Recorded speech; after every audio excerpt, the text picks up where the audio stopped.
माँ का श्राद्ध। दीदी याद तो है ना, कल माँ का श्राद्ध है।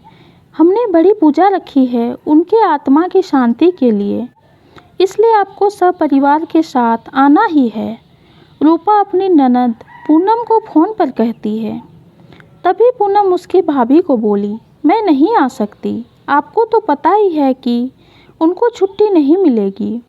अरे दीदी ऐसे कैसे, माँ के जमाई और बेटी उनके श्राद्ध में नहीं आएंगे तो उनको शांति कैसे मिलेगी, इसलिए आपको आना ही पड़ेगा, बाकी मुझे कुछ भी नहीं पता।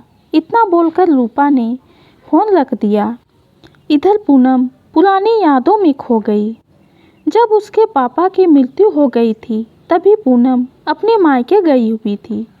पूनम की माँ बोली, बेटा तुम्हारे पापा मुझे छोड़कर अकेले ही चले गए, पता नहीं अब किसके आधार पर छोड़कर गए। माँ पूनम के गले लगकर रो रही थी। तब पूनम बोली, यह सब लोग तो है ना, भैया भाभी और बच्चे, तो चिंता क्यों करती हो।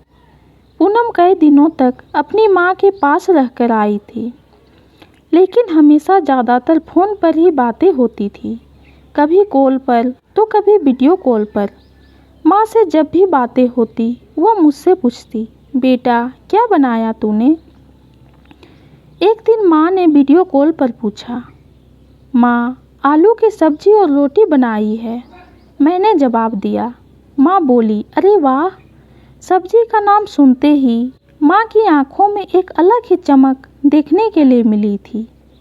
माँ तुम्हें खाने का मन हो रहा होगा तो भाभी को बोलो बना कर दे। पूनम हंसते हुए माँ से बोली। इतना सुनते ही माँ बोली, नहीं नहीं, अब इस उम्र में आलू कहाँ पचते हैं। मैं तो ऐसे ही बोल रही थी, जब तुम्हारे पापा हुआ करते थे तब बहुत बार बनाती थी। भाभी का तो नाम लेते ही जैसे माँ की आंखों की चमक गायब सी हो गई। माँ ने कॉल रख दिया। माँ को क्या हो गया है, ऐसे क्यों बोल रही थी वह, सब ठीक तो होगा ना। पूनम अपने आप से बातें कर रही थी।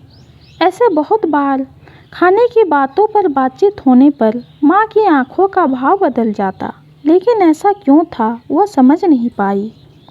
लेकिन इसके पीछे का राज उसके समझ में आया जब वह छुट्टियों में 2 दिन के लिए मायके गई थी। एक दिन पूनम माँ के कमरे में माँ के साथ गपशप कर रही थी। तभी दीदी खाना खाने चलो।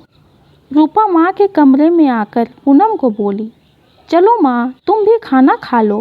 पूनम उठते हुए बोली, अरे दीदी नहीं नहीं, माँ को क्यों तकलीफ़ देना, वह यहीं पर ही खाना खा लेगी, आप चलो। रूपा बोली, लेकिन भाभी, लेकिन कुछ नहीं दीदी, आप चलो।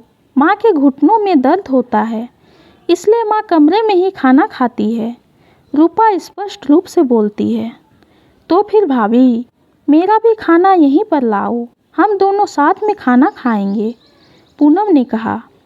इस पर रूपा कुछ नहीं बोल पाई, लेकिन पूनम को साफ तरीके से समझ में आ गया कि रूपा को यह सब पसंद नहीं आया। वह चुपचाप वहाँ से निकल गई और थाली में पूरी सब्जी, रायता, अचार लेकर आई और माँ के लिए सिर्फ खिचड़ी। माँ यह क्या है, तुम यह सब नहीं खाने वाली हो क्या, पूनम माँ को बोली। उतने में रूपा बोली, अरे दीदी, माँ को यह सब हजम होता ही नहीं, इसलिए मैं उनको खिचड़ी और दाल ही देती हूँ।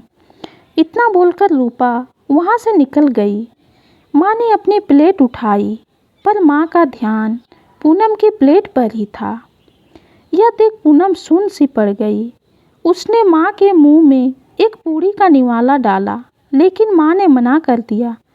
तब पूनम ने अपनी माँ की आंखों में वही भाव देखा था जो वीडियो कॉल पर देखा था। पता नहीं भाभी का डर था या बेटी के निवाले का मोह, फिर भी पूनम ने पूरा खाना माँ को खिलाया और खुद खिचड़ी खाने लगी। 2 दिन पूनम वहीं पर थी और पूनम माँ को उसकी प्लेट का खाना खिलाती और खुद खिचड़ी खाती। ऐसे 2 दिनों तक चला। माँ के बहुत मना करने के बाद भी पूनम अपनी जिद में माँ को खाना खिलाती थी। घर जाने से पहले पूनम ने अपने भाई कैलाश को पूछा, भैया मैं कुछ दिनों के लिए माँ को अपने घर ले जाती हूँ, कैलाश गुस्से में बोला, क्या तुम्हारा दिमाग खराब हो गया है? लोग क्या कहेंगे? बेटा माँ को तकलीफ देता होगा, इसलिए माँ अपनी बेटी के घर रहती है। अरे बाबा, सही तो बोल रहा है वह। माँ बेटी के घर जाती है क्या भला? तू आराम से जा अपने घर, मेरी चिंता मत कर, मैं यहाँ खुश हूँ। बेटे की बातें सुनकर माँ बोली। पूनम ने बहुत जिद की, लेकिन माँ बेबस थी। पूनम उदास मन से अपने घर वापस आई। कुछ दिनों बाद खबर आई कि माँ अब नहीं रही। इस खबर ने सब कुछ खत्म कर दिया था। पूनम को पता था कि माँ कितनी तकलीफ से गुजरी, लेकिन माँ को दूसरा बेटा नहीं था, बल्कि एक बेटी थी, इसलिए वह कुछ नहीं कर सकती थी। पूनम अकेले ही माँ के श्राद्ध में आई। आज माँ के श्राद्ध में 56 तरह के भोग बनाए गए थे। सब लोग मज़े से खा रहे थे। लोगों ने रूपा और कैलाश की वाहवाही करने से कोई कसर नहीं छोड़ी। दुनिया में सबसे अच्छा बेटा और सबसे अच्छी बहू कह रहे थे उन्हें। माँ के गुजर जाने के बाद इतना कुछ कर रहे हैं, तो माँ जिंदा थी तब कितनी सेवा की होगी दोनों ने। पूनम दुखी होकर माँ की तस्वीर की तरफ देख रही थी। तभी रूपा पूनम को बोली, दीदी चलो आप भी खाना खा लीजिए। पूनम माँ के रूम में माँ की तस्वीर सीने में लगाकर रो रही थी। वह बोली, नहीं भाभी, मुझे नहीं खाना। लेकिन क्यों? आप नहीं खाओगे तो माँ की आत्मा को कैसे शांति मिलेगी? रूपा ने पूनम से कहा।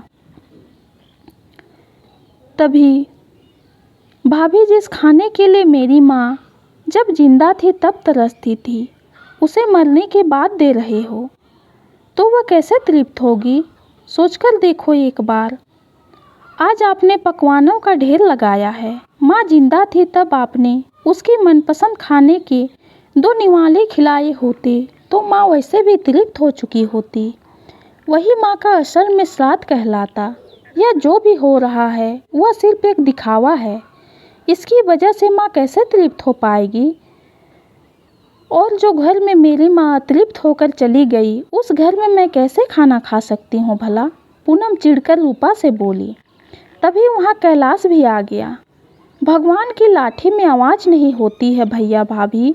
वह जब भी किसी पर पड़ती है ना, तब जख्म बहुत गहराई तक और ना भरने वाली होती है। आप भी तो 2 बच्चे के माता पिता हो, लेकिन मैं भगवान से दुआ ज़रूर करूँगी कि आप जब तक जिंदा हो तब तक आपको अतृप्त ना रखे।